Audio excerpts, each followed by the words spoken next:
ole chi bai le vek ule he buina chuanin saron parlai tui pekdan ka lo hril don chawa ke chu an parlai hian mo e an parlai hianin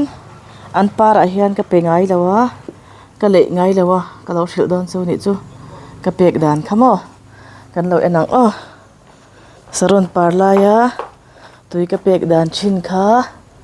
kan lo enang ni ron kal nei fu chi alo ma aporoi me hian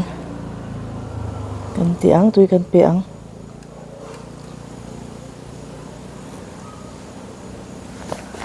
ti hian ka le hu no na pui put le te ka chau phuta chuata te ka ti bono ya hian kan pek zo chuat chu kan not fai le me nga ti hian an put le hian ka le top zela chuan luang chhuak khopin kan pek chuna he chuan tui hip na pa pek thin tu ne mo pangpar kan khoya apar line tui che alo chuan rang takin a voi thin ang khan pangpar asaron te anon par to kha chuan an hu that lo kha chuan an voi ma ni chuman chuai ma chuwang chuanin apara hian le kherangai lawa apot le khan le mei tur ni mo unaw te u unaw pui san mo so lai sonin enge lo khe so bal bai don nyang so tiang khanin apot le khan kan le anga apar kha chu in lo le hu lo don nya chuan pot le kha hu thei ang berin ma sengin ka soi ang khan ni tin a pek khangai chuang lo in le hu that kha chuan alo hu china tmela chunglang ro huna khan in penga hu that tak khan pele anga chuan kan sei tong khan an par to china chuanin pangpar an khoi anga tui tling renga atlo ang hian mi le hu that khan apar po atlo thin lei kharo de wa in zo chuan apar to hnu chuanin an to thin lawan khawai thla kan ni chu chuwang chuan ale apot le kha in lo chau phut thanga hut na pinin pe thin don ne pot tui kha par to phe chuan ti khan in khoi ni mei pot le a khan mo in pota khan pangpar in khoya alo voi hnup kha chuan an lo ro het heta an tladu thin an til he khek thin ni chu mo chuwang chuan apara in lei lawanga pot le in lei thin tu ni chu khatiang khan in lo pe don nia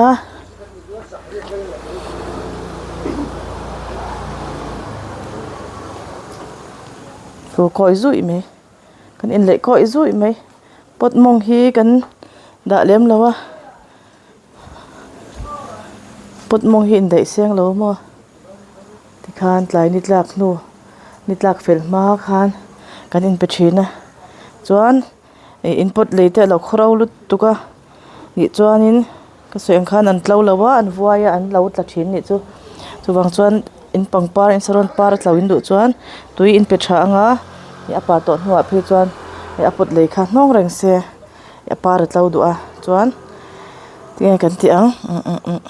a lei kha char lu tu kha in lo chau phutanga in lo pe thin don ne chuan jeranium kan soi kai le lokanga jeranium po hi thala chuanin tuipek that tho turania ni kardana ni khatdana ka pe mo jeranium po kha he anon ku mum sep sepa anon ku mum ve pe ploma chenan para he dan ku mum boka chuan jeranium po kha tui kan pe thanga thala chuan he win po luang chhuak khopin ka pele tui an du lu tuk lo kan ti lai khanin aro lu tuk chuan jeranium po kha thala po khanin an duah thei chuang me lawa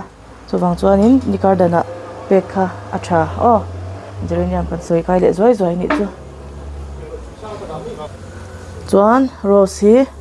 kan soi le anga tlai ni tlaka tui pek tur ni chuan chumi ma in pe man lo ni chuan zan thim lo in hak don nia chuan jing ni chua ma ni chat line rose hi tui pek lo tur chuan achan chu a lei kha sa khan du lawa rose kha ni sat lai tui pek lo tur nia tlai ni tlak nu khothim ma si in pe anga tlai daya ni chu hi po anon ku muman na te ser hle me kan ro so po mo chuanin khami a khan ani lo chuanin zing di chua ma a in pek le tur ani chu rose kha tu mum ve tiar hlam mai hen kan rose po petunia po kan en le ang moi petunia po pot tha ka da phal lawa ti mai la season lan ni wang hianin ki hian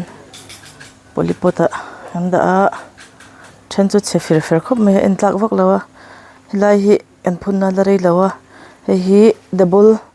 petal ho khania abuk kan ti ho khamo thang ve zela adu alem lo khop mai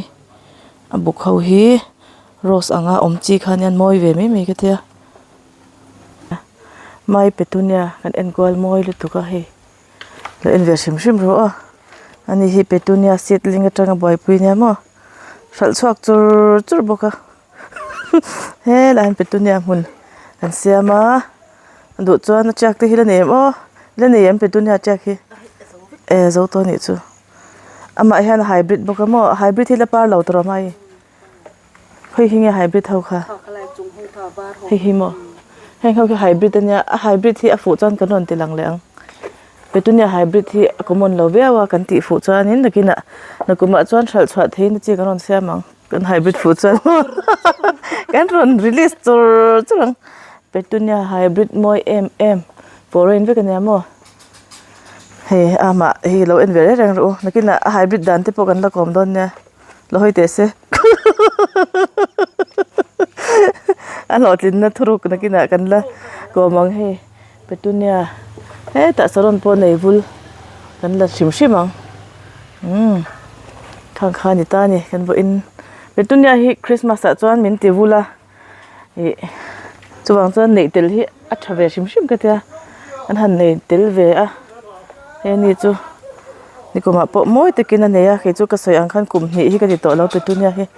ma se moi ta ka om he chan i thina le thin se mo kumin chu kan han ti ve le ni a chuan he helai kung chhong po kha ron par ve ai doki ni hi doki hi a om dan hi mo an zam du deuh ve a then hi chu doki te nya hi aku mu fir ma se a ron pa dan tur hi a full don lo lu tu ka ma se par phot do se kan te khu tian a phar duai don ni ne kina phar duai in thlang an lak pia tunai chu kan in le avel nok rum rewa hey kan in lai kwal vel mo le kan vai vut rewa kan fel fai thei she lo ni he in lo she thiam me don unya ma sengin an par ang hen par ve a mu nom kan tia tian khi in chung lam po khi ka lo la le zoi ang wow khi van ti khi moi sin aron par moi zela rong sang ron cho pula thian ro pui zai in pong chua ka pang pa rong sang te hian he te tang thian kan lang chuan ti khian moi em to don ani in chunga kan chho le photang bukin po moi chho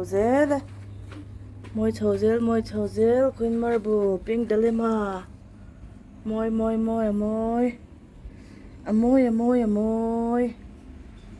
ole heti lama bonsai yellow lo para yellow bonsai kha lo para kan report lai kan ti lang kha he ku mum facebook kha ole khati zong kha boina ta na kan ron mo thei chu chu lo ni le ta se he raw golden raw po moi khop mai ni tla tur kan bye ang of in tlai chu an lang to lo chia so lai thingkung son an hlia ni tla tur kan bye ang golden raw mangin in zawain mangcha chu ei tui vek ule bye ule